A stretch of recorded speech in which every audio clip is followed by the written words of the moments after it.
À l'aube, quand les rues de Paris dorment encore sous un voile de silence, Élise Laurent pousse la porte latérale d'un immeuble imposant situé sur l'avenue des Champs-Élysées. Elle y entre chaque nuit depuis 3 ans, balai et seau à la main, pour nettoyer les bureaux étincelants de l'une des plus grandes entreprises de cosmétiques de luxe de France. Le monde qui y évolue le jour, talons claquant sur le marbre, voix pressée au téléphone, parfums coûteux flottant dans l'air, n'a rien à voir avec le calme étrange qui règne quand elle y travaille.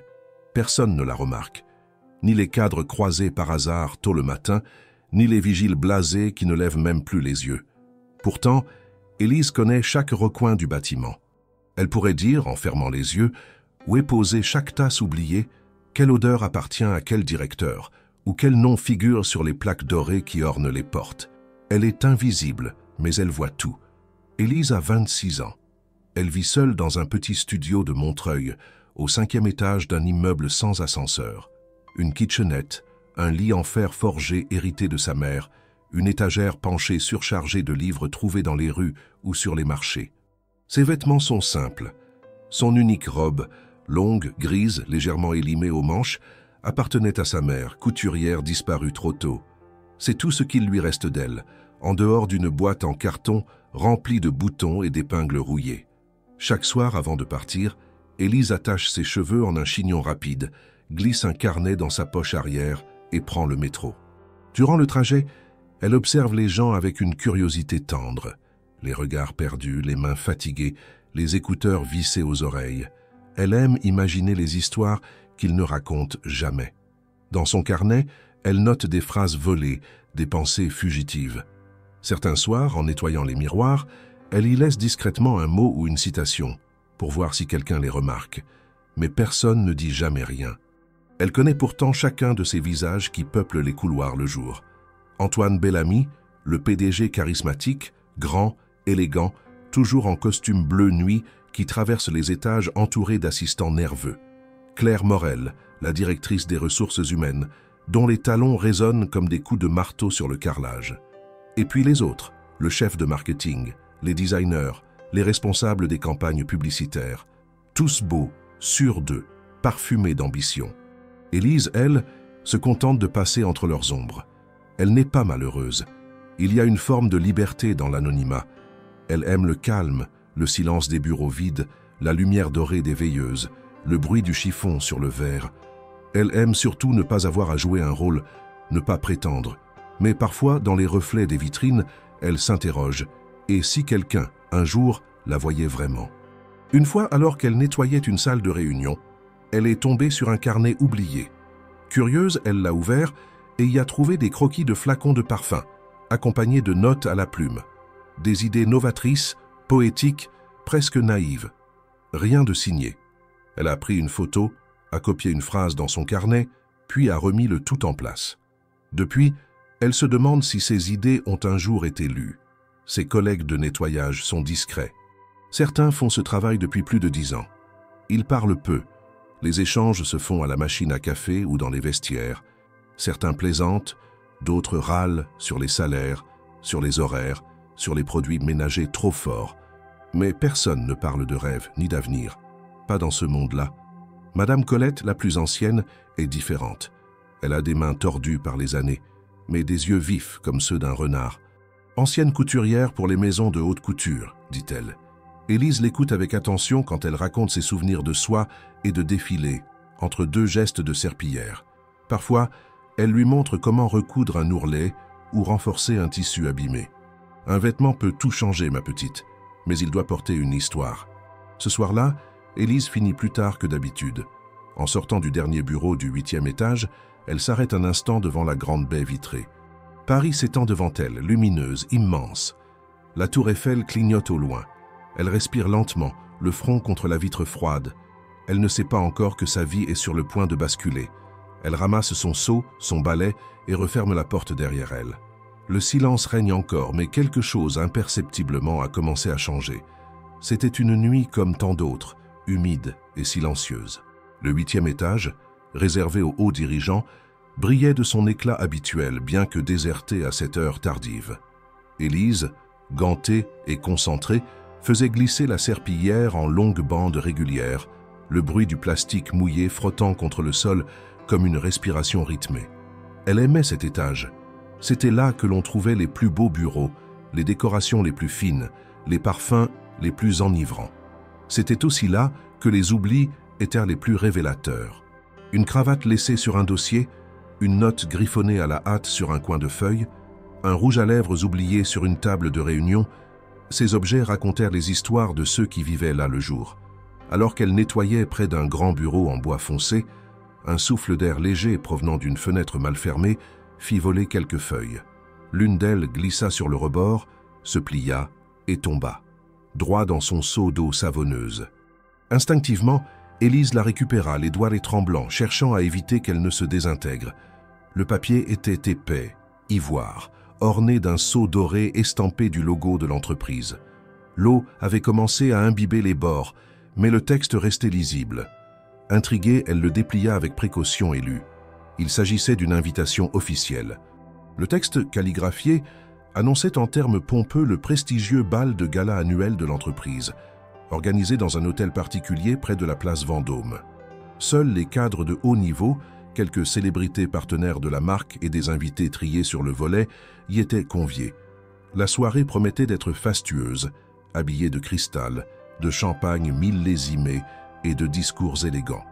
Le nom du destinataire était inscrit en bas, mais l'encre, effacée par l'eau, avait laissé une trace floue. Pourtant, quelque chose l'intrigua.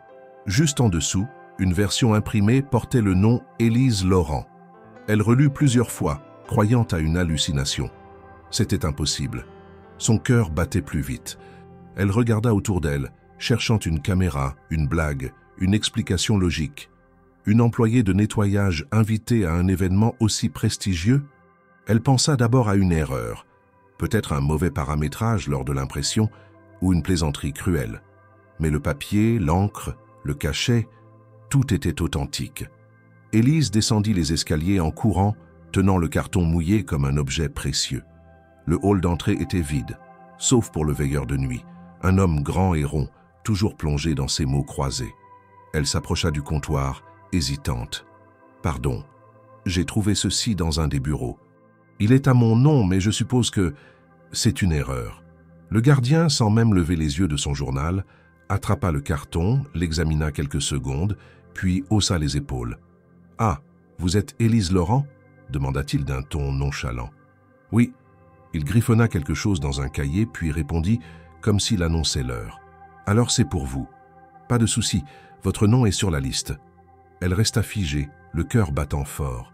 Ce n'était pas une erreur. « Mais je suis employé de nettoyage. » Il haussa les épaules, indifférent. « Écoutez, mademoiselle, je fais que suivre la feuille. Si c'est marqué Élise Laurent, c'est que quelqu'un vous a mise sur la liste. Voilà tout. » Elle reprit l'invitation avec des gestes mécaniques. Ses jambes semblaient en coton.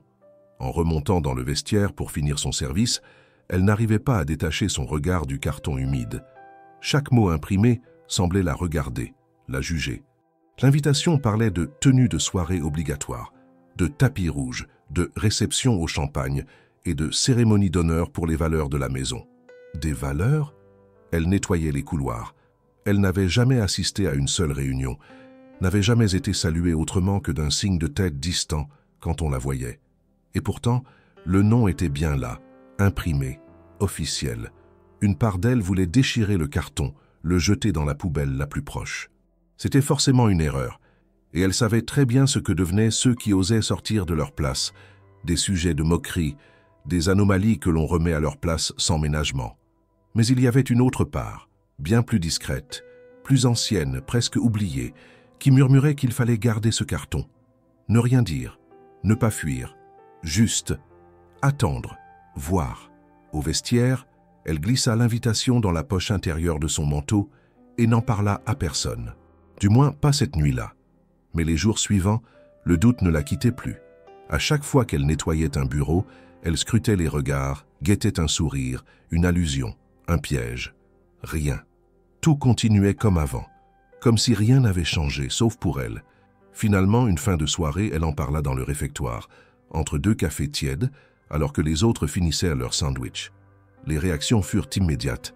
« Un bal? T'es sérieuse ?» dit Mehdi en ricanant.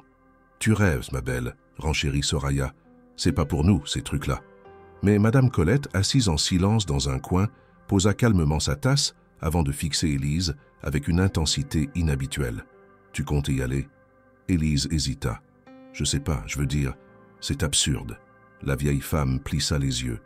Ce qui serait absurde, c'est d'être invité et de refuser. T'as quelque chose à te mettre? La question tomba comme un coup près. Le visage d'Élise se ferma. Elle secoua la tête. J'ai que cette vieille robe grise, celle de ma mère. Un silence suivit. Puis Colette hocha la tête comme si tout venait de se mettre en place dans son esprit. Alors viens chez moi demain, à Saint-Denis. On verra ce qu'on peut faire. Les autres rirent, marmonnèrent que c'était une perte de temps. Mais Élise, sans savoir pourquoi, accepta. Peut-être parce que c'était la seule personne à ne pas rire. Peut-être parce qu'elle n'avait rien à perdre. Peut-être parce qu'au fond, une part d'elle voulait vraiment y aller. Elle n'avait pas encore conscience que cette décision, anodine en apparence, allait déclencher une chaîne d'événements capables de bouleverser l'ordre établi. Ni que, quelque part dans les couloirs feutrés de l'entreprise, quelqu'un l'avait bel et bien vue, pas comme une employée invisible, mais comme une possibilité. Et ce carton humide, tombé dans un seau d'eau sale, venait d'ouvrir une porte que personne n'attendait. Surtout pas elle. Les jours suivants furent empreints d'une tension sourde qu'Élise n'avait jamais connue auparavant. Chaque nuit, elle effectuait son travail avec la même précision, la même discrétion, mais l'invitation dissimulée dans un tiroir de son studio à Montreuil semblait irradier une chaleur étrange. Elle n'osait pas la regarder trop longtemps, comme si les mots calligraphiés pouvaient lui sauter au visage et lui rappeler qu'elle n'avait rien à faire là. Ce carton blanc, presque sec désormais, devenait plus qu'un papier, un rappel constant d'un événement auquel elle ne se sentait ni attendue ni prête. La date approchait. Il restait moins d'une semaine. Les conversations autour d'elle se focalisaient sur les promotions de fin d'année, sur les primes, sur les tensions entre services. Personne, pas même ses collègues du nettoyage, ne mentionnait le gala, sauf Colette. Le soir suivant leur échange, Élise s'était rendue, un peu nerveuse, dans le petit appartement de la vieille femme à Saint-Denis. Le quartier était modeste, un entrelac de ruelles étroites bordées de bâtiments vieillissants. Colette habitait au 4e étage d'un immeuble sans ascenseur, dans un 2 pièces encombré d'objets anciens. Des mannequins de couture, des piles de tissus, des boîtes en fer contenant boutons, fils et épingles. L'odeur du thé noir flottait dans l'air, mêlée à celle plus subtile du vieux bois et du lin. « Enlève ton manteau et montre-moi cette fameuse robe », dit Colette d'un ton ferme mais bienveillant. Élise obéit. Elle sortit de son sac un vêtement soigneusement plié. Une robe grise, longue, d'un tissu épais et légèrement rêche. Les coutures étaient encore solides, mais l'usure au coude et à l'ourlet témoignait de son âge. C'était une robe de travail, modeste, mais chargée de souvenirs. Sa mère la portait pour les grandes occasions familiales, et Élise ne l'avait jamais modifiée. Elle en avait presque peur, comme si toucher à cette robe revenait à effacer un peu plus la mémoire de celle qui l'avait portée. Colette prit le vêtement entre ses mains, le tourna, le retourna, soupesa la matière. C'est du bon tissu, de la laine mélangée, sûrement du début des années 90. Il y a du potentiel là-dedans, dit-elle avec une lueur dans le regard. Elle ne demanda pas pourquoi Élise n'avait pas d'autre option. Elle ne jugea pas. Elle se contenta d'étaler la robe sur la grande table de sa salle à manger et de commencer à prendre des mesures, tout en marmonnant des termes techniques sur les pinces, les coutures, les tombées.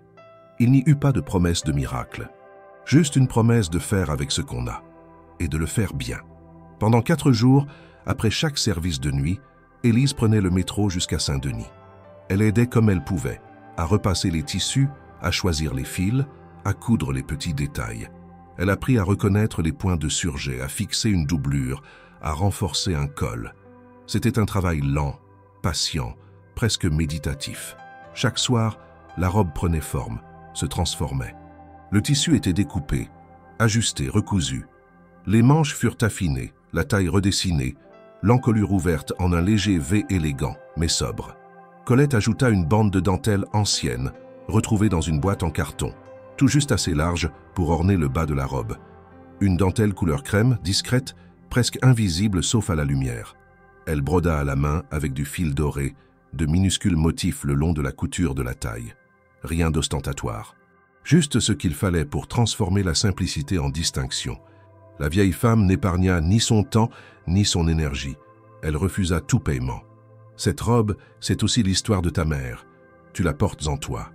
Il est temps que quelqu'un d'autre la voie, dit-elle un soir, en posant les dernières épingles. Le dernier soir, la robe fut prête. Élise l'enfila dans la petite salle de bain, derrière un rideau tiré. Lorsqu'elle sortit, Colette la regarda longuement, puis sourit. « Tu ressembles à ce que tu es vraiment. » Élise se regarda dans le miroir tacheté de la vieille commode. Elle peinait à se reconnaître. Ses cheveux, relevés en un chignon simple et maintenus par de fines barrettes dorées, laissaient apparaître la finesse de son cou. Le tissu, désormais fluide et structuré, tombait parfaitement sur son corps mince. La dentelle captait doucement la lumière. Elle n'était ni princesse, ni actrice. Elle était Élise. Mais une Élise que personne, jusqu'ici, n'avait jamais vue.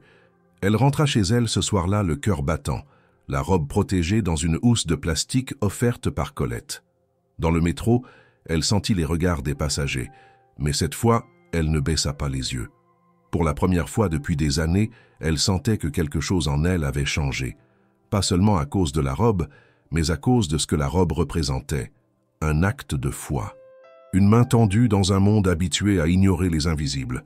Les jours suivants, elle garda le silence. Elle ne dit rien à ses collègues, évita les ricanements, ignora les moqueries voilées. Elle se concentra sur son travail, plus méticuleuse que jamais. Chaque miroir, chaque surface brillait sous ses gestes précis. Elle se préparait intérieurement à entrer dans un monde qui n'était pas le sien, mais qu'elle allait traverser debout. La veille du gala, elle relut l'invitation pour la 100e fois. Elle avait appris l'adresse par cœur. Elle savait à quelle heure se présenter, quel code donner à l'entrée. Elle avait repassé la robe une dernière fois, vérifié que les chaussures héritées de sa mère n'étaient pas trop usées, poli les boucles discrètes. Elle n'avait pas sommeil cette nuit-là. Elle s'assit près de la fenêtre de son petit studio et regarda les toits de Montreuil, sombres et humides. Elle pensa à sa mère, à Colette, aux mains qui avaient travaillé cette robe. Elle pensa à tous les jours passés à être ignorée, à tous les noms qu'elle connaissait sans que personne ne connaisse le sien. Et maintenant, elle allait entrer dans leur monde. Pas comme une servante, pas comme une curiosité, mais comme elle-même, Élise Laurent. Et elle ne savait toujours pas si c'était une erreur ou un signe que, peut-être, enfin, quelqu'un avait vu. Le matin du bal, Paris semblait étrangement silencieuse. Une brume légère enveloppait les toits, donnant à la ville une allure de toile estompée. Élise se leva tôt, plus tôt qu'à l'ordinaire, le cœur agité par une tension qu'elle n'avait jamais connue. Elle n'allait pas travailler cette nuit-là. Elle n'allait pas frotter les sols d'un bureau désert ou polir les vitres des salles de réunion. Ce soir, elle allait entrer dans un autre monde. Pas comme une invitée de dernière minute ou une intruse, mais comme quelqu'un que le carton blanc à l'écriture dorée avait nommé, précisément, sans équivoque. Elle passa la matinée à préparer chaque détail avec minutie. Elle lava ses cheveux à l'eau froide, les brossa longuement jusqu'à les faire briller. Ses gestes étaient lents, presque rituels, mais sans illusion mystique. Chaque geste avait un but, une utilité, une intention claire. Elle voulait être prête, mais elle voulait aussi être fidèle à elle-même. Pas de transformation spectaculaire, pas de masque, simplement la meilleure version d'elle-même, avec les moyens dont elle disposait. La robe attendait, suspendue à la tringle de sa minuscule armoire, protégée par une housse en plastique. Elle la sortit avec précaution, la déplia, passa ses mains sur le tissu pour en chasser les derniers plis. Le travail de Colette était impressionnant. Les coutures étaient solides, les finitions nettes, les broderies presque invisibles au premier regard, mais d'une finesse qui n'échappait pas à un œil attentif. Chaque détail avait été pensé pour souligner sans exagérer, pour embellir sans travestir. Vers 6 heures du soir, Élise se prépara. Elle appliqua un peu de fond de teint, très léger, juste assez pour unifier sa peau. Un trait fin d'eyeliner, une touche de mascara, un soupçon de rose sur les joues. Ses lèvres, naturellement pâles, furent soulignées par un baume légèrement teinté. Elle n'avait pas les produits de luxe que les cadres utilisaient, mais elle connaissait assez bien les textures pour composer avec ce qu'elle avait. Elle enfila la robe lentement, comme on endosse un rôle qu'on a longtemps observé, sans jamais l'avoir joué. Le tissu glissa sur sa peau, s'ajusta à sa taille, tomba avec une élégance simple. Devant le miroir, Elle resta un long moment sans bouger. Ce qu'elle voyait n'était pas une femme déguisée, mais une femme révélée. Pas une inconnue, une version d'elle-même que la fatigue, la routine et la négligence des autres avaient fini par dissimuler. Vers 7 heures du soir, elle quitta Montreuil. Dans le métro, les regards étaient discrets, parfois curieux. Une femme seule, en robe longue, sans escorte ni maquillage outrancier, un sac à main modeste sur les genoux, fixant son reflet dans la vitre. À chaque station, elle répétait mentalement les informations de l'invitation. Adresse, heure, code d'accès, consignes de sécurité. Elle savait exactement où se rendre, un hôtel particulier du 10e arrondissement, transformé pour l'occasion en salle de réception, à 2 pas de la place Vendôme.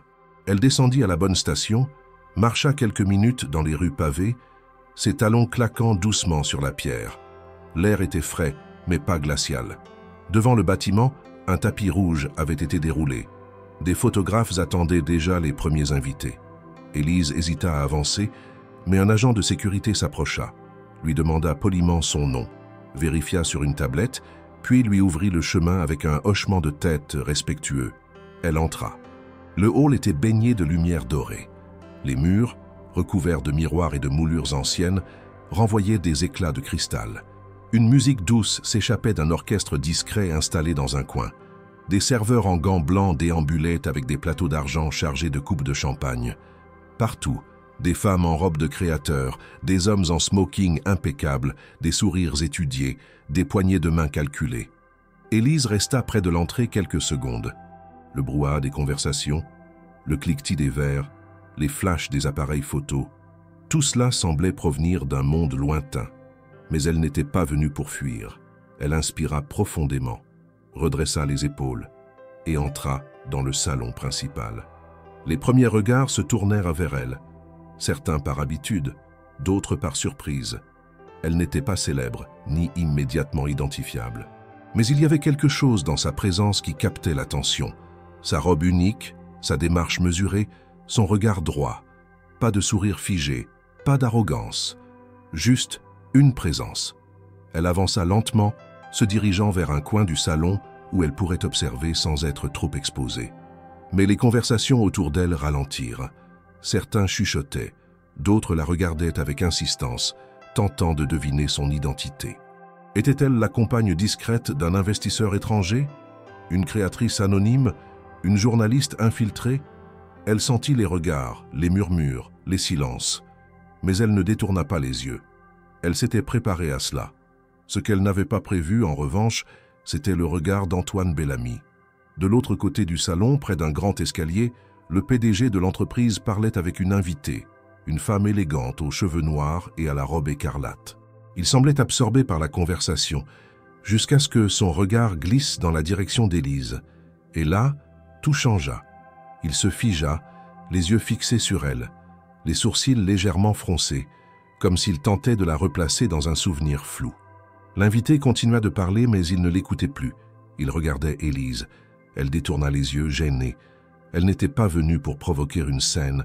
Elle voulait juste être là, une fois, parmi eux, être témoin. Peut-être se faire oublier rapidement. Mais Antoine, lui, avait déjà commencé à avancer. L'invité, visiblement agacé, tenta de le retenir. Il s'excusa à mi-voix, la laissa sur place et traversa la salle. Les conversations autour se turent progressivement. Comme une vague de silence ondulant dans la pièce, certains invités s'écartèrent légèrement pour le laisser passer. D'autres se retournèrent pour comprendre ce qui attirait ainsi l'attention du PDG.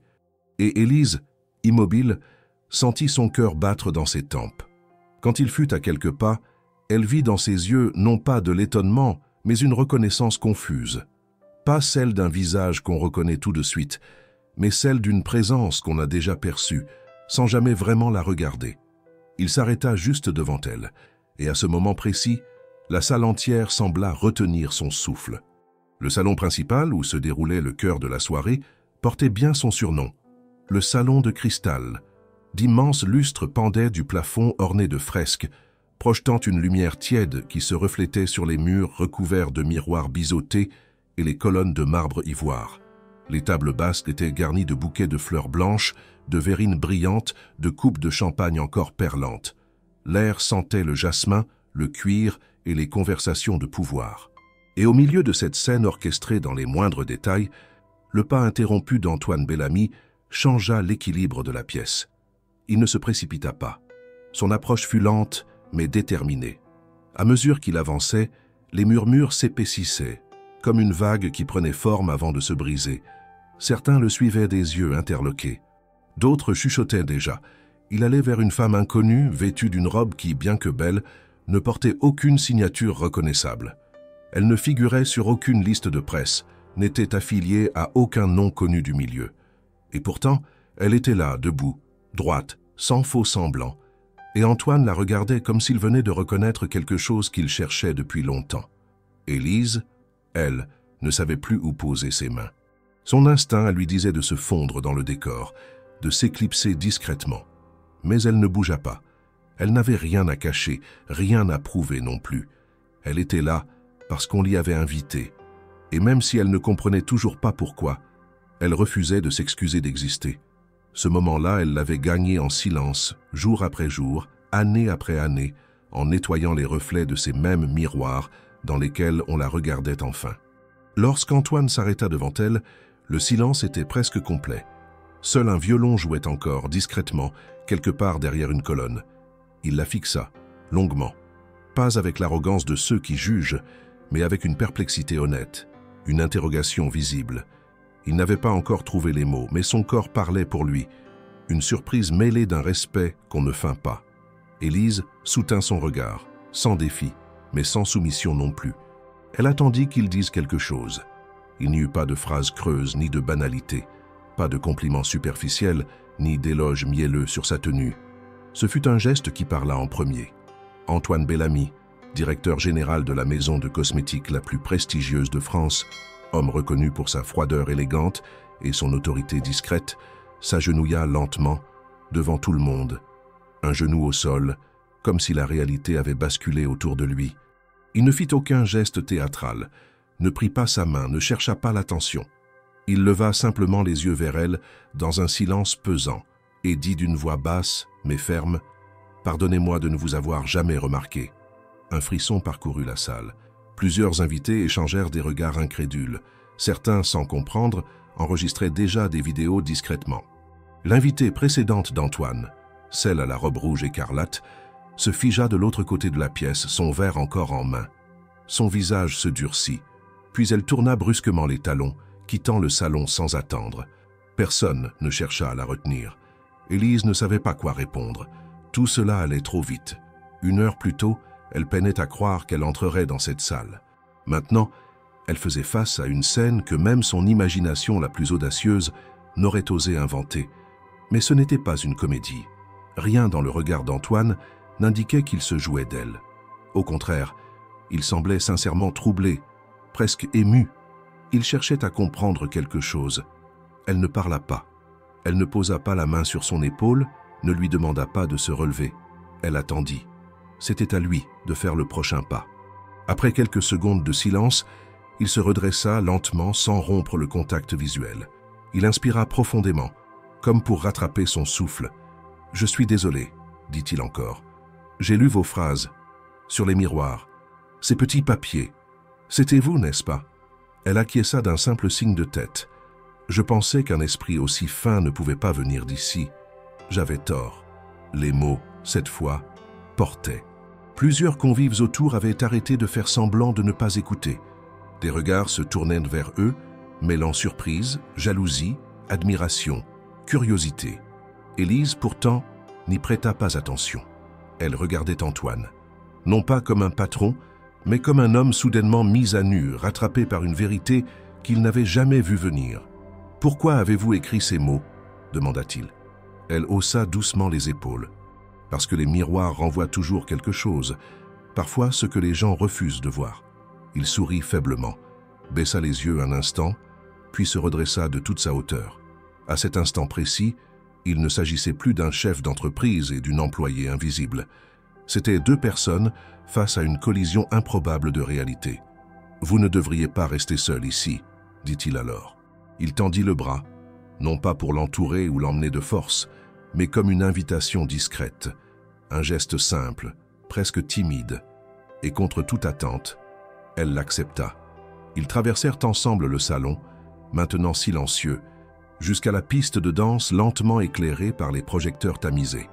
L'orchestre changea doucement de tempo, un morceau lent, élégant, sans prétention. Les premiers couples s'avancèrent. Antoine et Élise commencèrent à danser. Les mouvements étaient mesurés.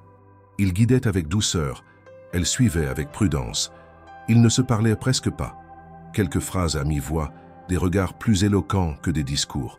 Le murmure ambiant reprit peu à peu autour d'eux, mais rien ne parvint à briser l'étrangeté du moment. Antoine, à un moment, approcha légèrement son visage du sien. « J'aimerais vous parler plus longuement, après la fête, sur la terrasse du siège. » Elle le regarda sans répondre immédiatement. « Il y a un projet que je veux relancer. Quelque chose qu'on a abandonné trop vite. Vous êtes la seule personne ici à pouvoir le faire renaître. » Elle ne sut pas si c'était une offre réelle ou une belle formule, mais elle hocha la tête, pas par soumission, par curiosité, et aussi parce qu'elle savait au fond que cette danse ne faisait que commencer. Lorsque la musique cessa, les applaudissements timides des premiers danseurs furent couverts par un murmure collectif. Le couple formé par Élise et Antoine avait déclenché quelque chose d'imprévu dans cette soirée, pourtant soigneusement planifiée. Rien, dans l'agenda protocolaire de l'événement, n'avait prévu une telle scène, et encore moins l'apparition d'une femme inconnue, en robe artisanale au bras du directeur général. L'ambiance du gala, jusque-là élégamment feutrée, se teinta alors d'une tension nouvelle, faite de fascination, d'incompréhension et de scepticisme. Élise sentit le poids des regards s'intensifier.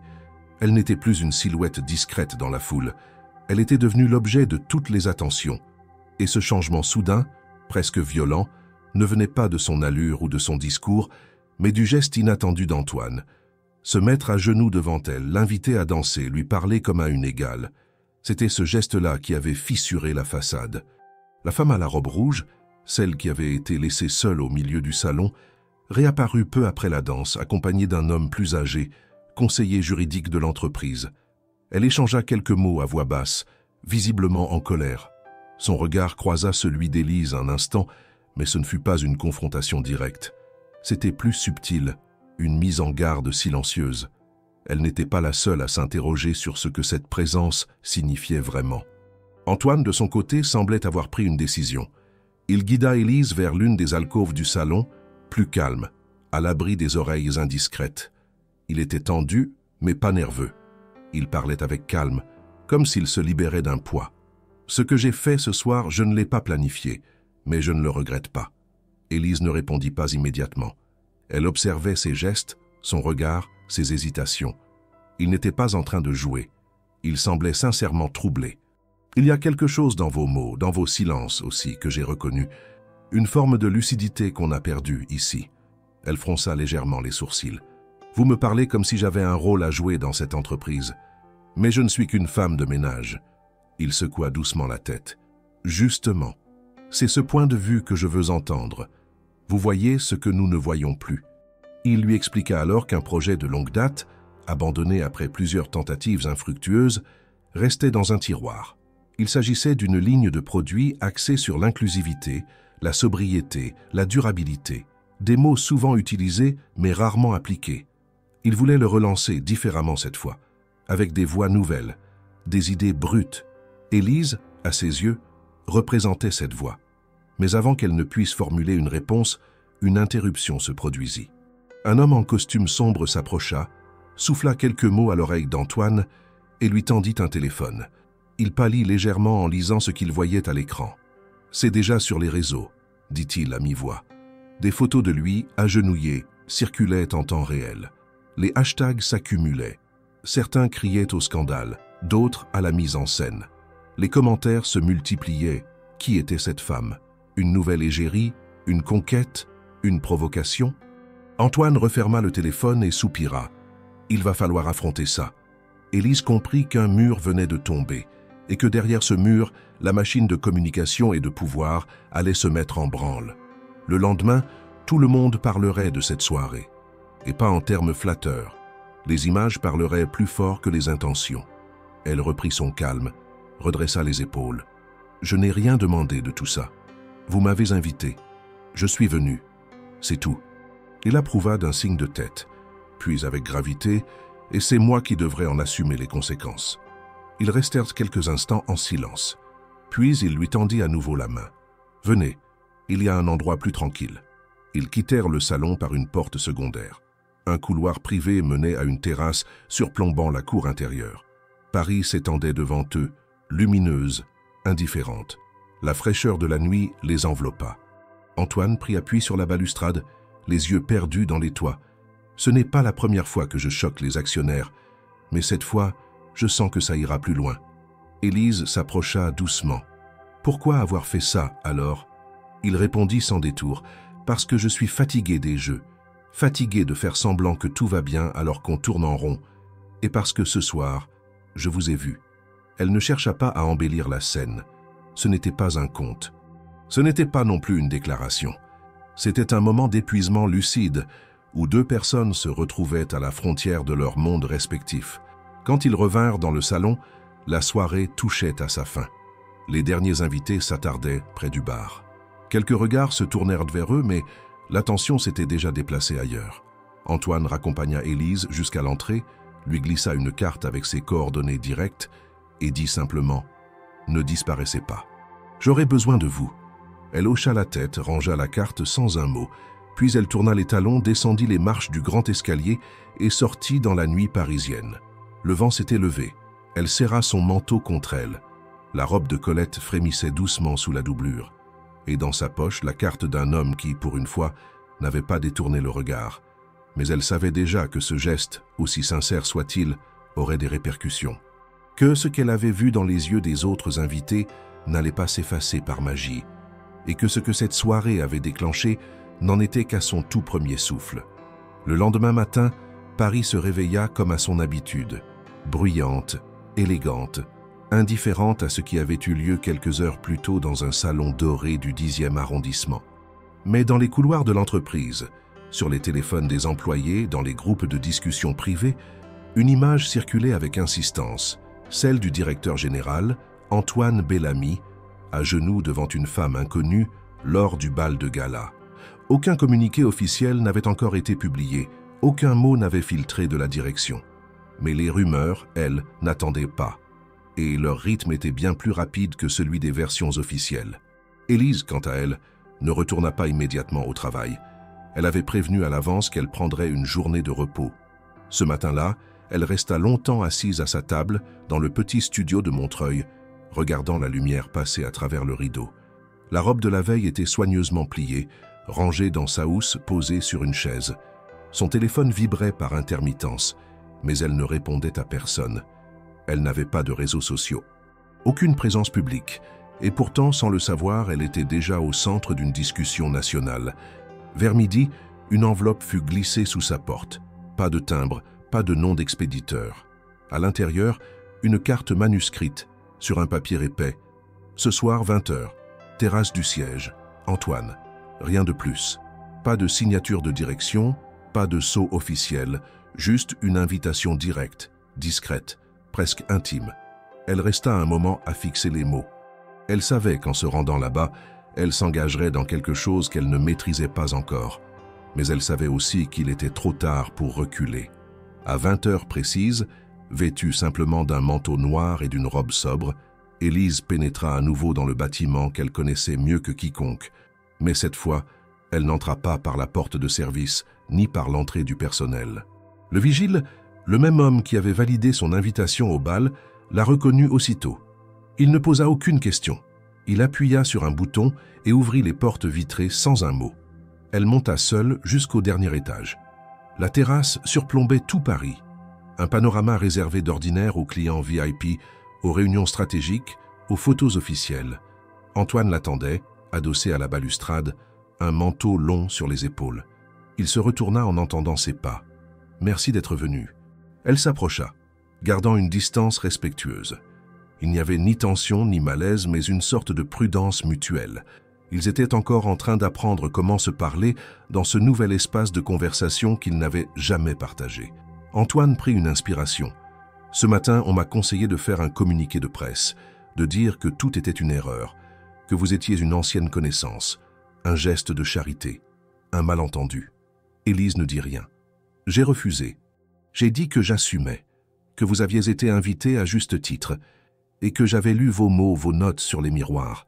Il se tourna vers elle, plus direct. J'ai besoin de vous pour ce projet.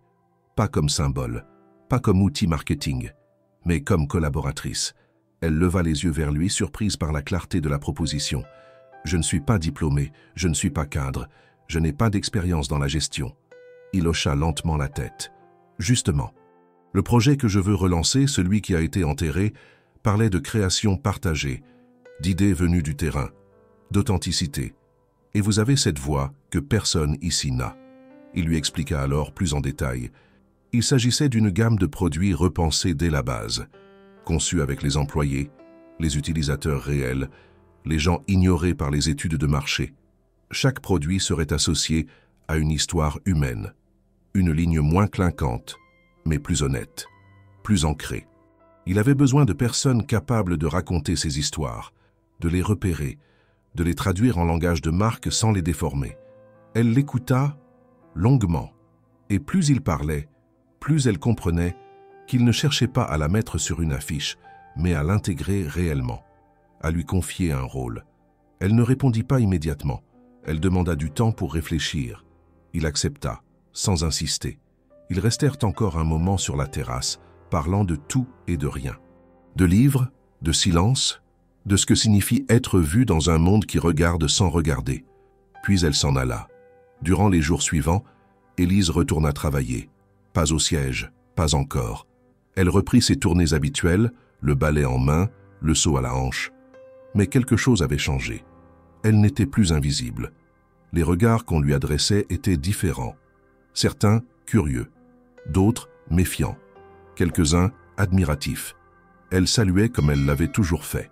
Mais désormais, on lui répondait. Plusieurs collègues vinrent lui parler. Certains lui posèrent des questions. D'autres, plus silencieux, se contentèrent de l'observer.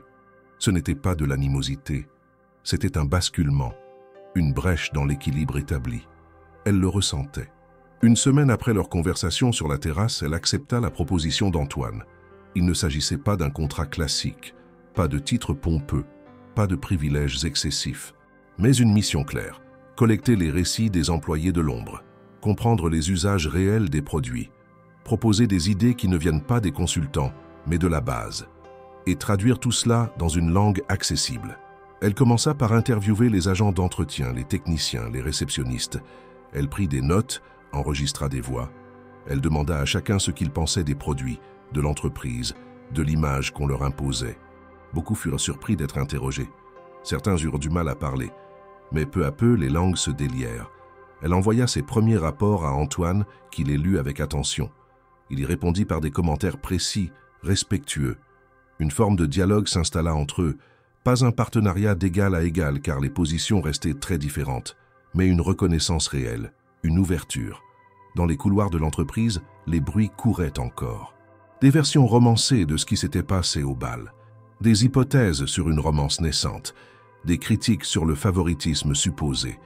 Élise entendait tout. Elle notait, enregistrait, mais ne répondait pas. Elle savait que le bruit fait partie du changement, que le scepticisme précède souvent l'acceptation. Elle continuait son autre travail pour l'instant. Elle voulait observer, comprendre, sentir le terrain. Elle n'avait pas envie de tout quitter brutalement. Et surtout, elle voulait rester proche de celles et ceux qui lui avaient tendu la main, bien avant que les projecteurs ne se braquent sur elle. Antoine, de son côté, faisait aussi face à des oppositions. Le conseil n'appréciait pas la direction que prenaient les choses. Mais il avançait, discrètement mais sûrement. Et dans ce mouvement, il y avait une place pour elle. Une vraie place. Pas un siège symbolique. Élise n'était pas naïve. Elle savait que ce monde pouvait être dur, instable, cruel. Mais elle sentait aussi que quelque chose était en train de naître. Et cette chose, fragile encore, portait un autre nom que le succès ou le pouvoir. Cela s'appelait possibilité. Et c'était déjà beaucoup. Quelques jours seulement après l'annonce officieuse de la collaboration d'Élise avec Antoine Bellamy, l'ambiance dans les coulisses de l'entreprise se transforma de manière perceptible. Ce qui à l'origine n'était qu'un bruissement discret dans les couloirs devint une rumeur persistante, entretenue par des regards appuyés, des commentaires à voix basse, des échanges de mails cryptiques et des messages supprimés aussitôt lus. Si Antoine avait publiquement assumé ses choix, les réactions internes étaient loin d'être aussi directes, car dans cet univers réglé par les apparences et les hiérarchies, toute anomalie était perçue comme une menace. Élise, elle, continuait de mener ses entrevues en parallèle de ses tâches de nettoyage.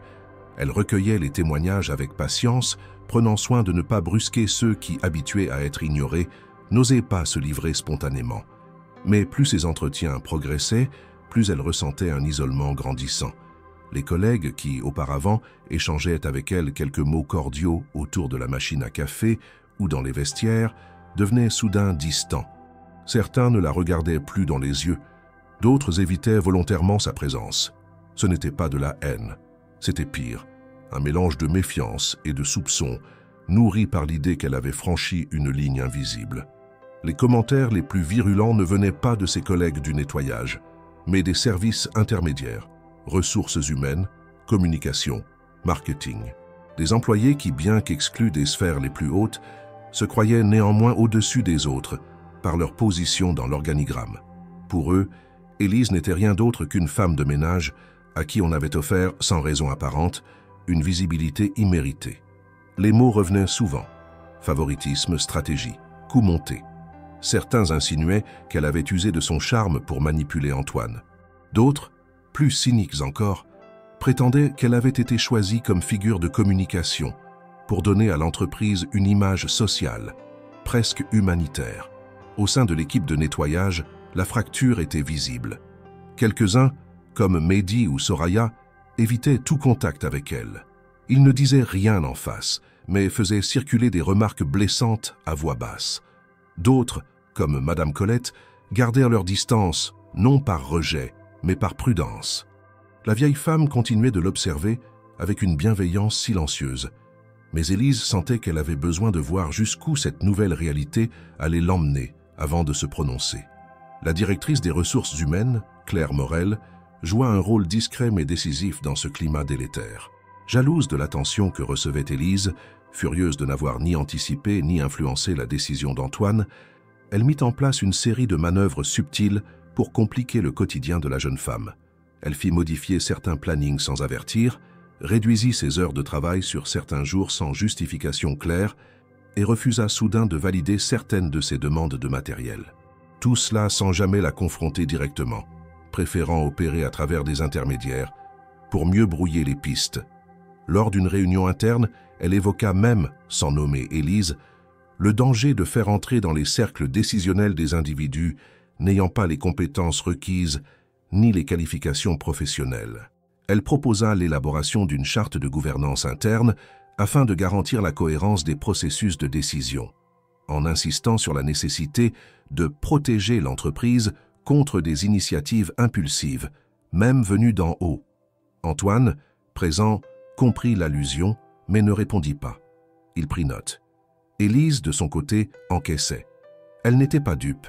Elle savait que son ascension soudaine avait bouleversé les équilibres. Elle comprenait que, dans un système aussi hiérarchisé, toute variation de trajectoire pouvait être perçue comme un affront.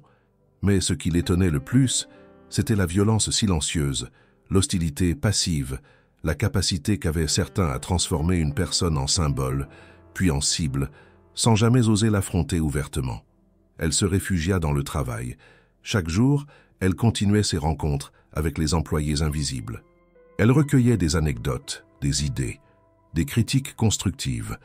Elle constituait des dossiers qu'elle transmettait directement à Antoine, qui les lisait attentivement. Il répondait par des notes manuscrites, toujours précises, jamais condescendantes. Il semblait réellement intéressé, et plus leurs échanges se multipliaient, plus Élise sentait que ce projet pouvait devenir quelque chose de concret. Mais en parallèle, elle se savait observée. Même lorsqu'elle nettoyait les vitres, elle sentait les regards posés sur son dos. Même lorsqu'elle prenait l'ascenseur, les conversations s'interrompaient à son entrée. Et chaque fois qu'Antoine la croisait dans les couloirs et lui adressait un mot, un sourire, une simple salutation, cela suffisait à relancer la machine des soupçons. Une fin d'après-midi, alors qu'elle rangeait du matériel dans une pièce rarement utilisée, Élise découvrit une vieille armoire métallique entr'ouverte. À l'intérieur, des documents empilés, des cartons étiquetés. En fouillant par curiosité, elle tomba sur une chemise oubliée contenant une lettre manuscrite soigneusement pliée. L'écriture était élégante, les mots pesés. Il s'agissait d'une lettre adressée à la direction, rédigée plusieurs années auparavant par une employée aujourd'hui disparue des registres. Elle y dénonçait les dérives internes de certains départements, critiquait les logiques de domination et proposait un projet alternatif centré sur l'inclusion des employés dits de base. Ce projet ressemblait étrangement à celui qu'Antoine voulait relancer. Élise lut la lettre jusqu'à la dernière ligne, comprenant soudain que ce qu'elle vivait n'était pas une première. Quelqu'un, bien avant elle, avait déjà tenté d'ouvrir une brèche. Cette personne avait été écartée, discrètement. Sa lettre, ignorée, enterrée, mais elle avait existé. Et maintenant, cette trace remontait à la surface. Elle fit une copie de la lettre et la rangea dans ses affaires. Ce document n'était pas une preuve explosive, mais un rappel précieux. Elle n'était pas seule à voir ce que d'autres refusaient de regarder. Elle n'était pas la première. Et peut-être que cette fois, les choses pourraient être différentes. Mais elle savait aussi que, pour cela, elle allait devoir tenir, résister, ne pas céder. Le regard des autres, les petits sabotages, les soupçons, tout cela faisait désormais partie de son quotidien. Et pourtant, elle avançait. Parce qu'au fond d'elle, une conviction commençait à naître. Une conviction silencieuse mais solide. Ce combat-là valait d'être mené. La copie de la lettre qu'Élise avait trouvée dans cette pièce négligée ne la quittait plus. Elle la relisait souvent dans son studio de Montreuil, le soir, une tasse de thé refroidissant sur la table. Il y avait quelque chose dans la plume de cette femme disparue, une précision, une fermeté sans colère, une lucidité calme. L'autrice s'appelait Margot Renard, selon la signature en bas de page, et avait occupé un poste de développement produit pendant 3 ans, avant de quitter brusquement l'entreprise. Aucun dossier dans les archives numériques, aucun souvenir parmi les collègues interrogés. C'était comme si on l'avait effacé. Élise comprit que cette lettre représentait bien plus qu'un ancien courrier de réclamation. C'était un fragment d'histoire étouffé, une tentative de changement volontairement ignorée. Elle décida d'en parler à Antoine. Elle ne voulait pas que cette découverte reste un secret, ni qu'on puisse l'accuser plus tard d'avoir agi dans l'ombre.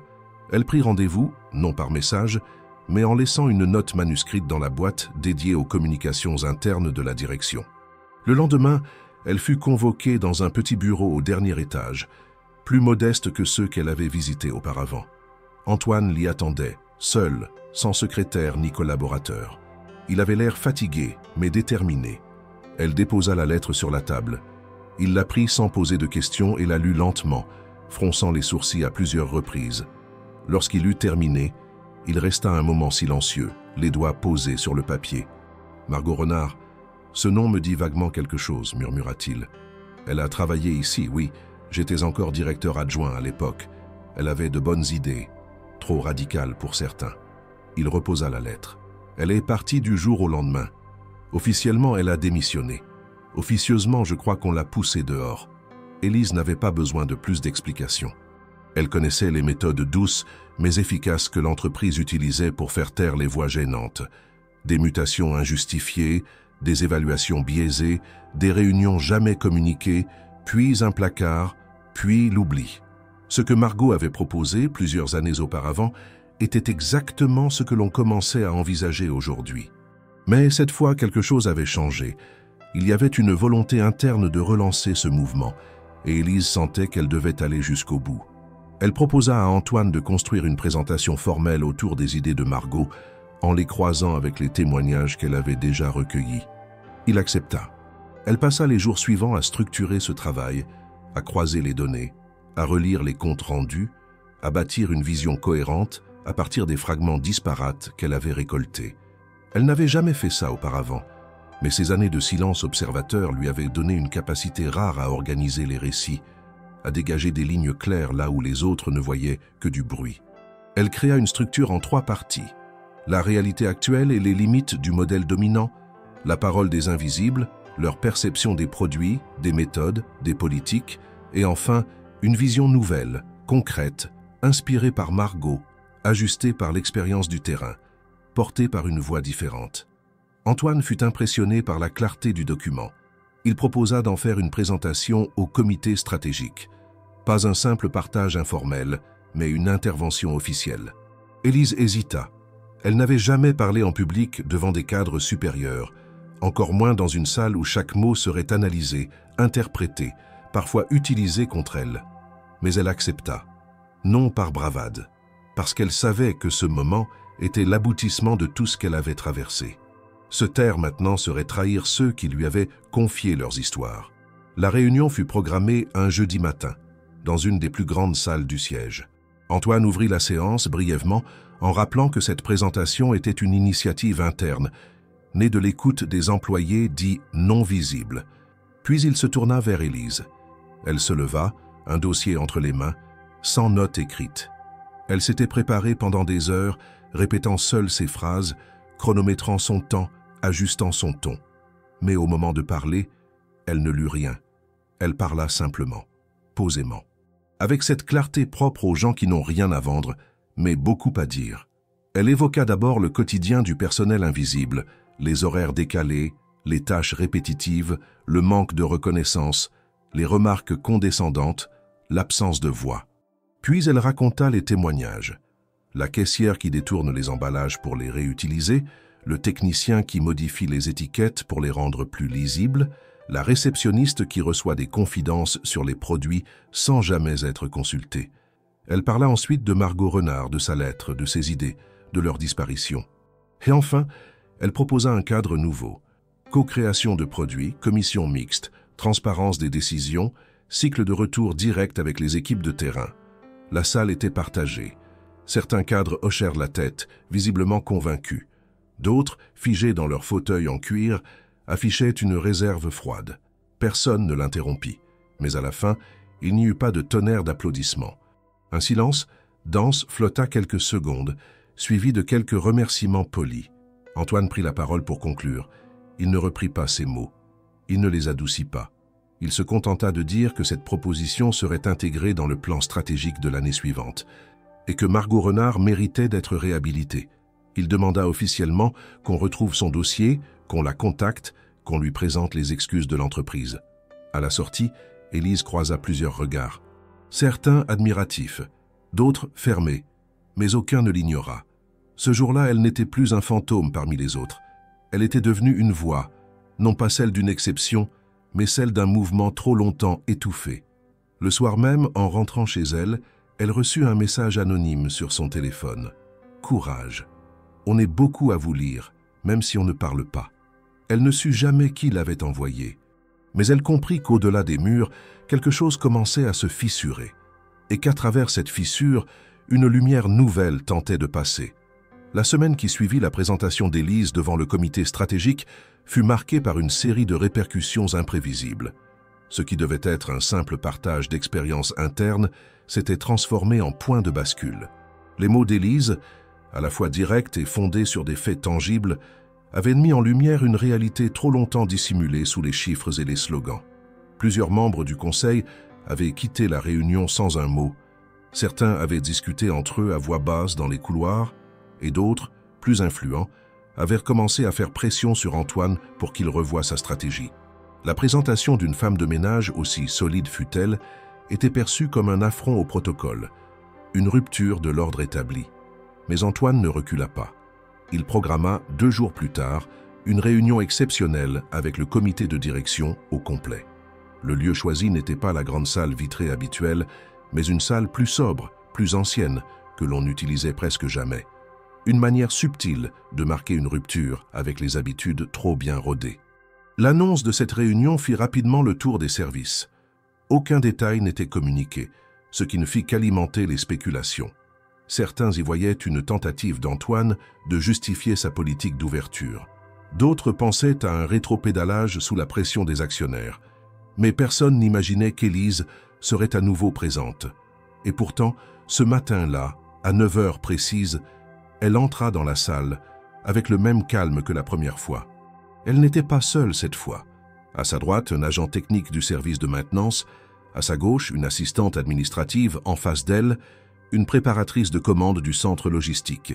Tous anonymes, tous choisis par Antoine, tous porteurs d'un témoignage. Aucun costume, aucune cravate. Des visages fatigués, marqués par le travail, mais concentrés. Ils n'étaient pas là pour exister. Ils étaient là pour parler. Antoine ouvrit la séance d'un ton neutre, presque administratif. Il remercia les membres du comité de leur présence, puis annonça que la première partie de la réunion serait consacrée à l'écoute de plusieurs employés issus des équipes dites opérationnelles. Il insista sur le fait qu'il ne s'agissait pas d'un geste de communication, mais d'un élément structurel de la réflexion stratégique à venir. Élise fut la première à parler, mais cette fois, elle ne parla pas pour elle. Elle introduisit les autres, leur donna la parole, les accompagna du regard.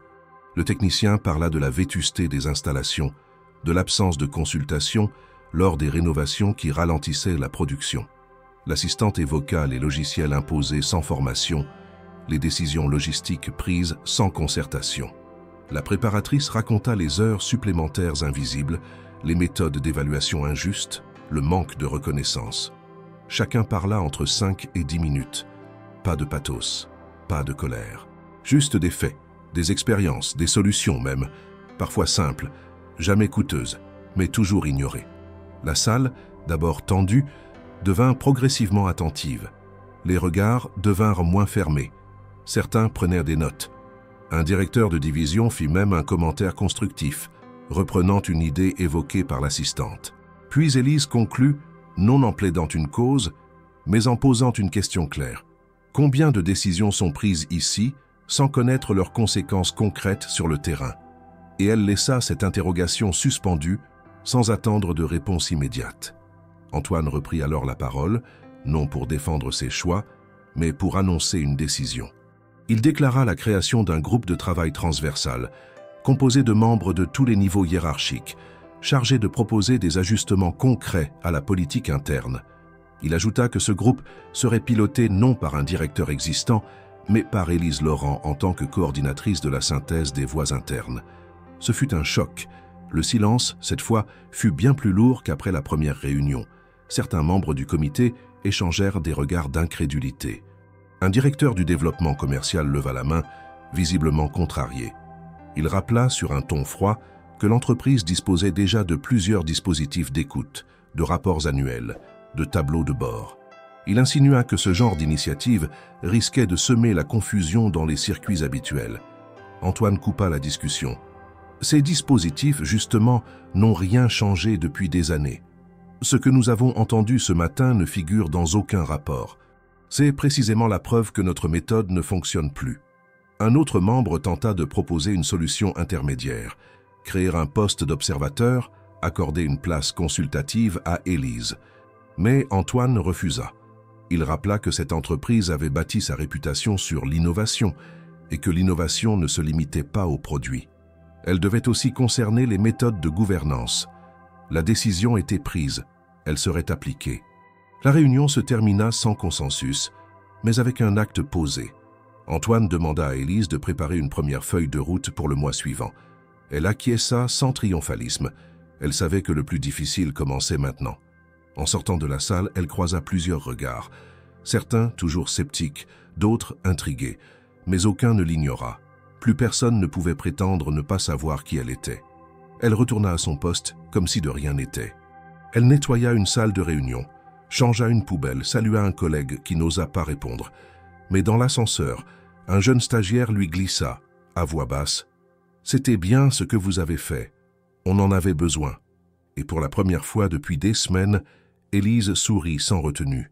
Pas parce qu'elle se sentait victorieuse, mais parce qu'elle se sentait utile. Elle ne cherchait pas à gravir les échelons. Elle cherchait à ouvrir une voie. Et cette voie, fragile encore, venait d'être officiellement ouverte. Les semaines qui suivirent la réunion marquèrent un tournant discret mais décisif dans la vie interne de l'entreprise. Ce que certains avaient qualifié de lubie passagère ou de stratégie de communication hasardeuse prenait désormais la forme d'un programme structuré. Élise, placée à la tête du groupe de travail transversal, organisa les premières rencontres avec une rigueur inattendue. Elle ne cherchait pas à séduire ni à impressionner. Elle avançait avec méthode, détermination et surtout une capacité rare à écouter sans juger. Loin des grandes annonces et des slogans creux, elle mettait en œuvre un changement fondé sur l'action concrète. Chaque semaine, elle réunissait dans une salle différente des groupes composés d'employés issus de divers services. Aucun ordre du jour figé, mais un fil conducteur constant. Que voyez-vous que personne ne veut voir? De ces réunions naquirent des dizaines de propositions. Revoir les parcours d'intégration, réorganiser les flux de travail, instaurer des temps d'échange entre services historiquement cloisonnés, améliorer les conditions matérielles dans les entrepôts. Certaines idées semblaient trop simples pour être prises au sérieux, et pourtant une à une, elles étaient documentées, comparées, puis intégrées dans un plan d'action. Antoine suivait de près l'évolution du projet. Il participait parfois à certaines réunions, toujours discrètement, sans prendre la parole. Il se contentait d'observer, de noter, d'encourager sans s'imposer. Sa manière de faire avait changé. Moins verticale, moins fondée sur la hiérarchie. Ce glissement était discret, mais il était noté. Plusieurs directeurs, voyant l'influence croissante d'Élise, modifièrent à leur tour leur méthode, parfois par conviction, souvent par adaptation stratégique. Mais c'est dans la culture générale de l'entreprise que le changement fut le plus visible. Dans les couloirs, les agents d'entretien, autrefois ignorés, commencèrent à être salués. Certains employés, sans raison apparente, proposèrent de l'aide pour des tâches basiques. Les pauses déjeuner se firent moins segmentées. On vit, pour la première fois depuis des années, un chef de service s'asseoir à la même table qu'un magasinier. Ces gestes, minimes, n'étaient pas organisés. Ils naissaient d'un climat nouveau, d'une modification lente de la perception. Élise, de son côté, continua à vivre dans son studio de Montreuil. Elle n'accepta aucune promotion de façade. Elle refusa un bureau personnel, préférant un espace partagé. Elle continua, malgré tout, à effectuer quelques services de nettoyage, un soir par semaine.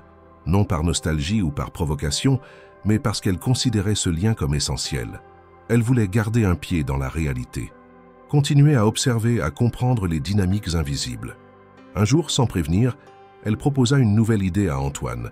Créer une ligne de vêtements inspirée de l'histoire de l'entreprise, mais conçue et fabriquée par des artisans locaux. Pas une ligne de luxe. Une ligne utile, belle, durable, pensée pour valoriser le geste, le savoir-faire, la mémoire. Il hésita d'abord. Ce n'était pas dans le cœur de métier.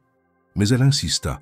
Ce serait un projet pilote, porté par une logique différente, cohérente avec la démarche globale de transformation. Elle lui parla alors de Colette. Antoine connaissait déjà son nom, pour avoir entendu parler d'elle lors des premiers échanges. Mais il n'avait jamais imaginé l'impliquer directement. Élise organisa une rencontre. Dans le petit appartement de Saint-Denis, les deux se découvrirent autour d'un café tiède et d'un carnet de croquis anciens. Colette parla peu mais montra. Des broderies, des ourlets invisibles, des techniques oubliées. Antoine comprit que cette femme, ignorée depuis des décennies, détenait un savoir irremplaçable. Le projet fut lancé. Une équipe réduite, un atelier en périphérie, un budget limité mais suffisant. Colette accepta de le diriger. Elle forma des jeunes en apprentissage, recruta des couturières expérimentées, mises de côté par les grandes maisons. La première collection, sobrement intitulée Mémoire, sortit 6 mois plus tard. Elle ne fit pas la une des magazines. Elle ne fut pas vendue dans les grands magasins. Mais elle rencontra un succès discret, sincère. Elle toucha une clientèle fatiguée du superflu. Dans le même temps, les tensions internes commencèrent à diminuer. La directrice des ressources humaines, Claire Morel, dont l'opposition aux réformes était devenue un frein, fut discrètement transférée dans une filiale à l'étranger. Elle n'émit aucune protestation publique. Elle comprit que le vent avait tourné. Son départ fut accueilli par un soulagement discret, mais palpable. Un nouveau directeur fut nommé, plus jeune, plus ouvert, qui prit rapidement contact avec Élise pour comprendre les nouveaux équilibres. La presse spécialisée, longtemps silencieuse, commença à s'intéresser au cas de l'entreprise. Plusieurs articles parurent, parlant d'une transformation venue du bas, d'un management humanisé, d'un changement de paradigme. Antoine et Élise furent sollicités pour des interviews, mais refusèrent dans un premier temps. Ils voulaient consolider le fond avant d'exposer la forme. Ce choix renforça encore leur crédibilité. Dans les bureaux, une exposition permanente fut installée, retraçant les étapes de la transformation. Pas de portraits, pas de discours, juste des objets, des notes, des extraits de témoignages. Parmi eux, la robe d'Élise, celle transformée par Colette, fut installée derrière une vitre, avec une simple phrase « Le changement commence parfois par ce que l'on porte.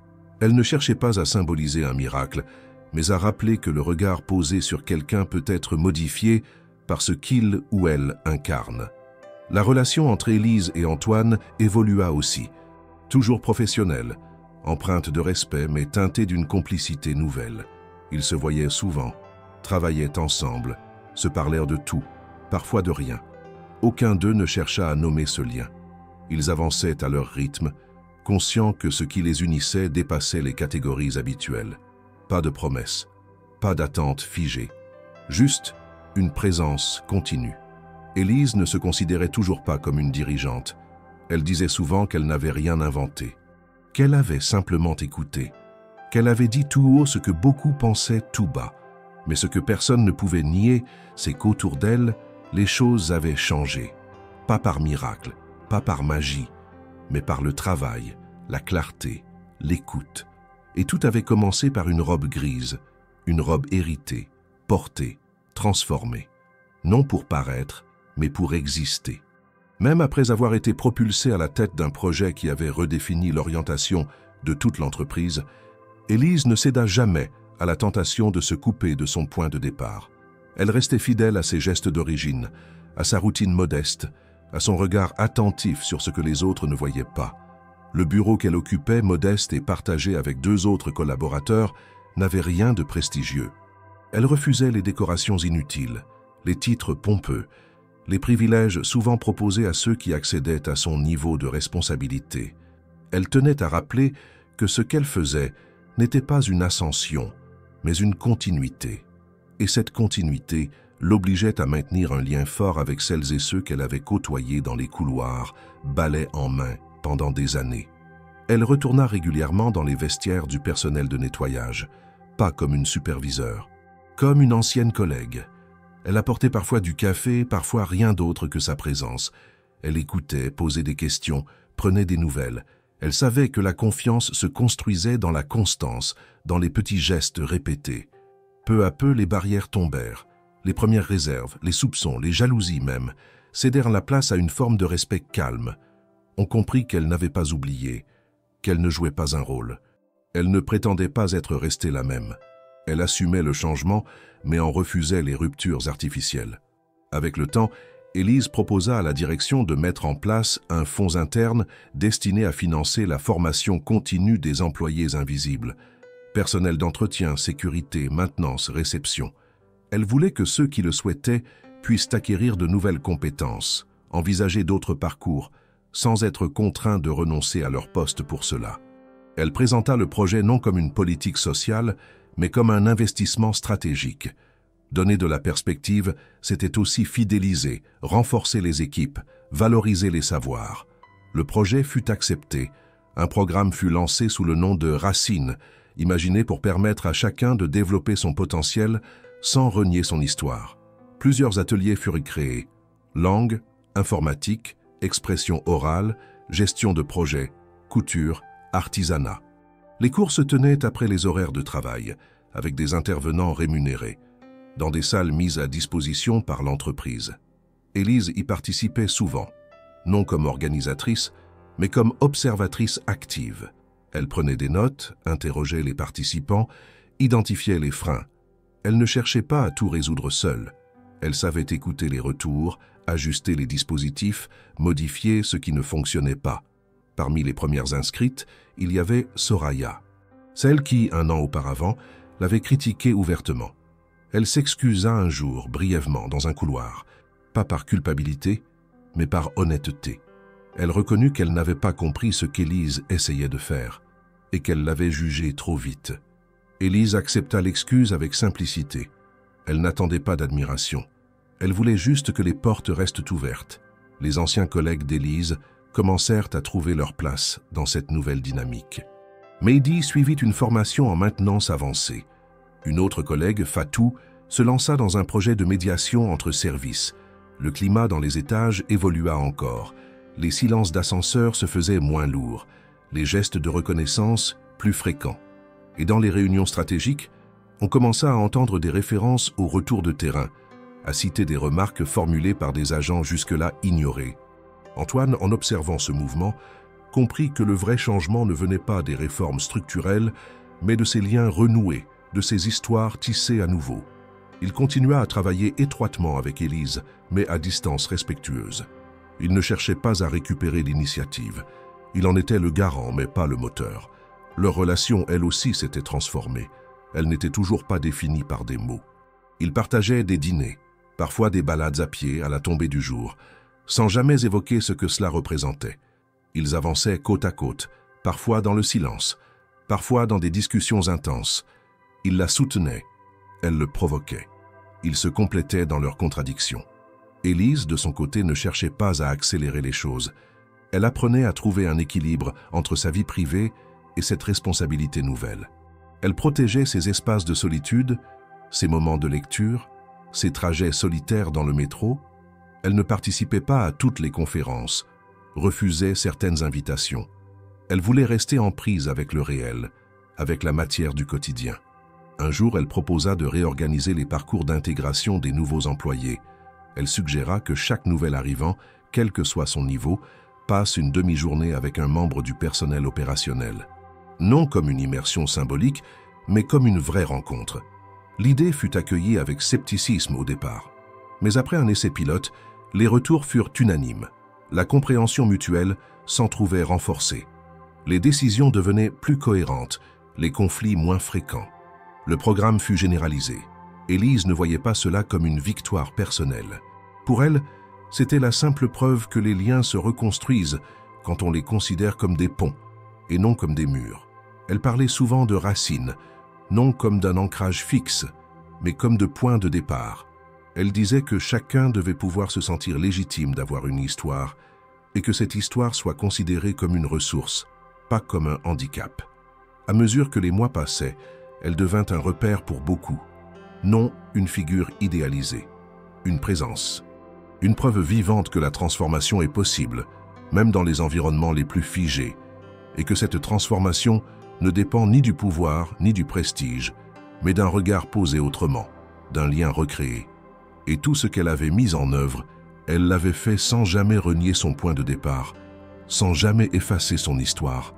Elle avait bâti quelque chose, non pas en s'élevant au-dessus des autres, mais en tendant la main à ceux qu'on ne regardait jamais. Elle n'avait pas remplacé les anciens modèles par un nouveau modèle. Elle avait ouvert un passage.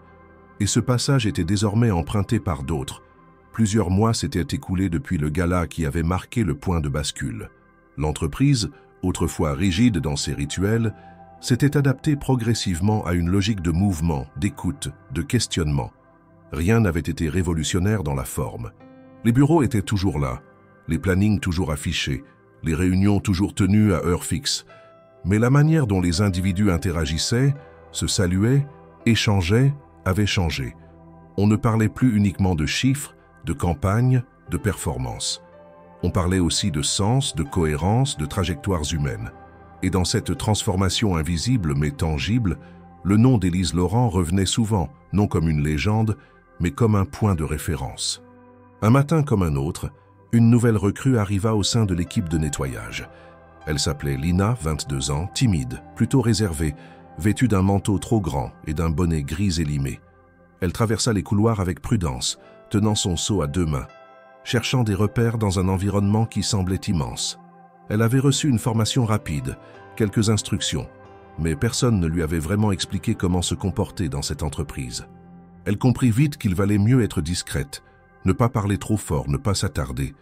Dans l'ascenseur, elle regardait le sol.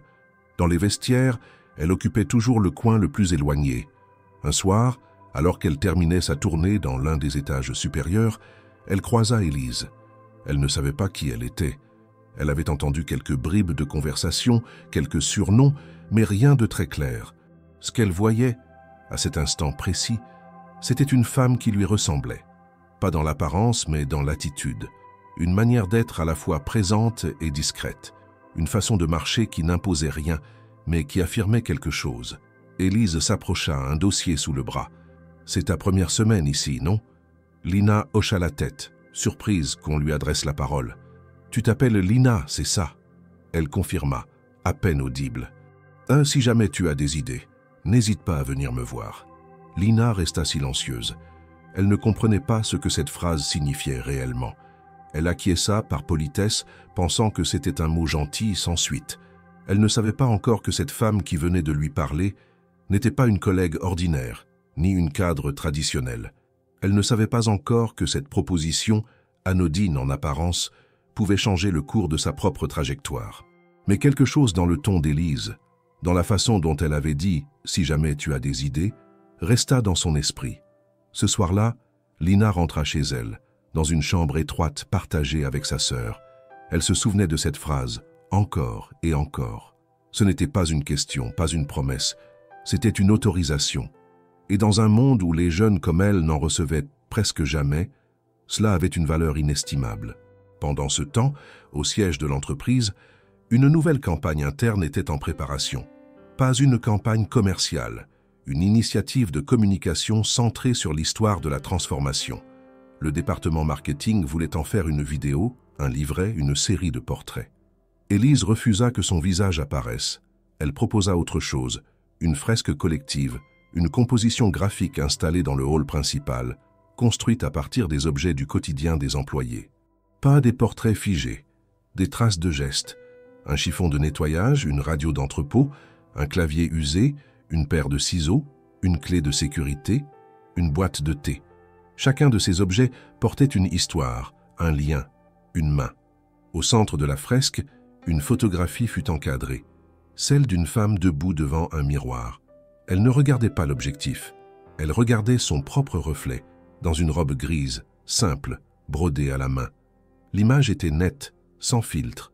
En bas, une phrase imprimée discrètement, « La beauté commence quand on voit ce qui a toujours été là ». Le jour de l'inauguration, les employés se rassemblèrent dans le hall. Antoine prit la parole brièvement, remercia chacun pour son engagement, rappela que le changement n'avait pas de visage unique, mais des milliers de voix. Il ne mentionna pas Élise par son nom. Ce n'était pas nécessaire. Tout le monde savait. Après le discours, les gens défilèrent devant la fresque. Certains restaient de longues minutes, d'autres passaient rapidement, mais tous s'arrêtaient un instant. Le hall, autrefois lieu de passage pressé, était devenu un espace de mémoire active. Lina, elle, passa aussi. Elle s'approcha de la photographie au centre. Elle reconnut la robe. Elle reconnut le regard. Et soudain, elle comprit. Cette femme qui lui avait parlé quelques jours plus tôt lui avait ouvert une porte sans le dire. Elle n'était pas seulement un cadre, ni un modèle. Elle était la preuve que le possible existe. Élise, à ce moment-là, était dans un autre bâtiment en réunion avec une équipe de logistique. Elle parlait d'un nouveau projet de recyclage des emballages, d'un programme de redistribution des invendus, d'un partenariat avec des associations locales. Son ton était calme, son regard attentif. Elle ne cherchait pas à convaincre. Elle posait des questions, elle écoutait, elle proposait. Et c'est ainsi qu'elle avait toujours fonctionné. Dans le silence, dans la cohérence, dans la fidélité à ce qu'elle savait vrai. La robe de sa mère, soigneusement conservée, ne servait plus à s'habiller. Mais elle avait donné naissance à une manière de se tenir, de marcher, de parler. Elle n'était pas le point de départ d'une success story. Elle était le symbole d'un refus de l'effacement. Élise n'avait pas cherché à briller. Elle n'avait pas cherché à conquérir. Elle avait voulu exister dans un monde qui l'avait longtemps rendue invisible. Et ce faisant, elle avait permis à d'autres de faire de même. Elle était au fond la femme que personne n'avait vue arriver. Et désormais, personne ne pouvait plus faire semblant de ne pas la voir.